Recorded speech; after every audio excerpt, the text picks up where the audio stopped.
Welcome, fellow fans, to a very special explainer. So I have a major confession to make right at the top of this one. We here at the studio have been completely, overwhelmingly obsessed with a tiny Japanese macaque named Punch. Like sending each other videos at 2 a.m. obsessed, it's a real thing. If you've been on the internet at all recently, you definitely know exactly who we're talking about. Today, we're doing something a little different. We're looking at Punch's incredible, heartwarming journey, and more importantly, the beautiful science behind exactly why this little guy and his incredible caretakers literally move us to tears. Because it really isn't just a cute story, you know? It's actually a profound look into our own humanity. Let's dive right in. Okay, I want you to just picture this exact scene for a second. It's a quiet afternoon at the Ichikawa City Zoo. Punch, this impossibly tiny, fluffy macaque, takes a few incredibly wobbly, clumsy, but fiercely determined steps across the dirt. And then he just pauses. He starts foraging on his own, digging around. But the absolute best part, the part that seriously gets me every single time, is right nearby. Hovering just out of frame, but always, always present, are his two devoted zookeepers, the wonderful guys the internet has lovingly dubbed his dads. They're watching him with these soft, patient eyes and unmistakable, beaming smiles. There are no flashy edits here, no sweeping cinematic music. It's just pure, unfiltered connection. And if watching that makes you want to cry happy tears, well, you are definitely not alone. Millions of us are right there with you. But we really wanted to know why. Why does this specific, quiet moment hit us right in the chest? The sweet science of cuteness. So to really understand our shared, overwhelming adoration for Punch, we kind of have to pull back the curtain on our own biology. We need to look at how our brains completely short-circuit, in the best possible way, of course, when we see him. What we're actually experiencing here is a deeply ingrained biological response called Kinshin schema, or baby schema. It's basically the specific set of physical features that evolution hardwired human beings to find adorable and incredibly worthy of protection. So yeah, your obsession isn't just you being soft or falling for some silly internet distraction. It is literally thousands of years of evolution hard at work. When we see these specific vulnerable features, activity spikes instantly in our orbitofrontal cortex. That's the reward center of the brain. We get this massive surge of hormones that essentially screams at us, care for this creature, protect it at all costs. Our brains are working beautifully, exactly as designed, making us feel this overwhelming sense of nurturing love for something so small and fragile. And honestly, Punch is basically a walking, tumbling masterclass in baby schema. He hits every single biological trigger perfectly.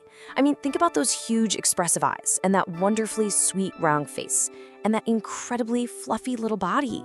Not to mention those clumsy, wobbly movements as he learns to navigate his world. Every time he trips or catches himself, it just tugs at you, doesn't it? When you map the science directly onto the mental image of him clutching his favorite plushie, or taking those first brave steps away from his caretakers, well, your brain doesn't stand a chance. No chance at all.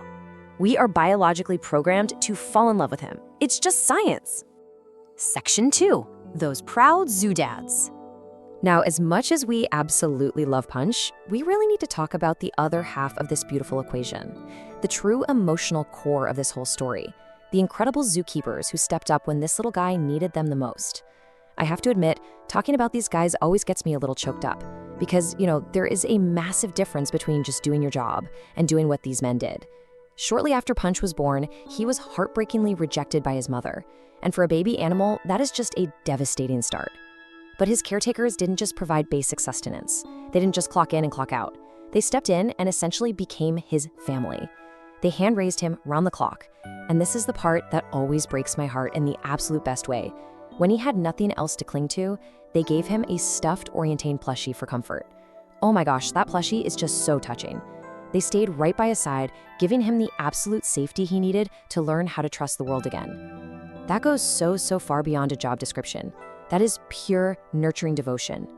And this actually brings us to a really fascinating psychological concept, anthropomorphism. It's when we instinctively project human emotions and family dynamics onto animals. Now, usually scientists warn against doing that, right? Like, we shouldn't just assume an animal is smiling just because a human would. But here, it's what makes the story so incredibly powerful, because the bond looks, and absolutely is, so authentic. When we look at the pure, beaming pride on the zookeepers' faces as Punch takes his wobbly steps, we instinctively map our own human family dynamics onto them, and it completely works. We see their smiles, and it activates the exact same neural pathways in our brains as if we were watching our own child, or maybe a beloved niece or nephew, taking their very first steps. Even if you aren't a parent, you feel it. It taps into our deepest, universal human instincts around love and that specific, overwhelming joy of seeing someone you care for thrive. Section 3, Celebrating Small Milestones. So let's look at the sheer resilience of Punch's journey and why his progress actually matters so much to us. Think about how far he's come, from a frightened little orphan clinging tightly to his plush orangutan to this brave, curious toddler confidently foraging in the dirt. Watching that transformation is, quite literally, a doctor's prescription for a bad day. It really is. Studies confirm that watching these kinds of milestones delivers a massive rush of dopamine, the pleasure and reward hormone, and oxytocin, which is the love and bonding hormone. Plus, it measurably reduces our stress and anxiety. One study even found that looking at cute, uplifting imagery gives your brain a mental reset that actually improves your focus afterward. And let's be real, that is so necessary right now. In a world that is so often filled with algorithmic outrage and constant bad news everywhere you click, watching Punch succeed provides us with pure, unfiltered emotional nutrition. Emotional nutrition, I just love that. It is safe, it is hopeful, and honestly, it heals us just a little bit too. Section 4, A Victory for Empathy.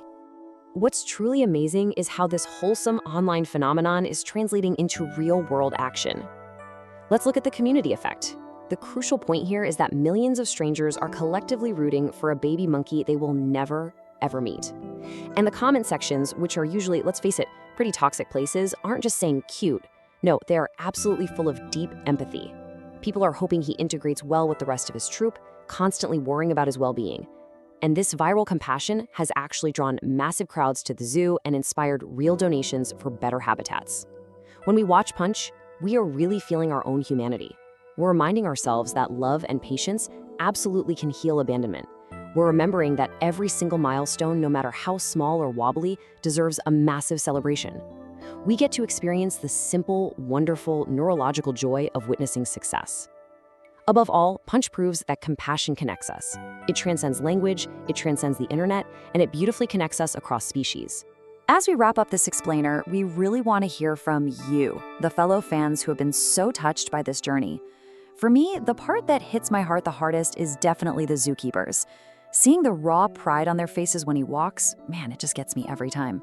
And then there's the plushie, the fact that they knew he needed something to hold on to when he was scared. It just breaks my heart and mends it all at once. But what about you? What part of Punch's story hits your heart the hardest? Is it those proud, tear-jerking moments with his zookeeper dads? His brave, growing independence? Or simply the reminder of the deeply empathetic humanity we all share? Think about it, let us know, and please go celebrate those little milestones in your own life today. Thanks so much for joining us on this emotional journey. Let's keep rooting for our little guy.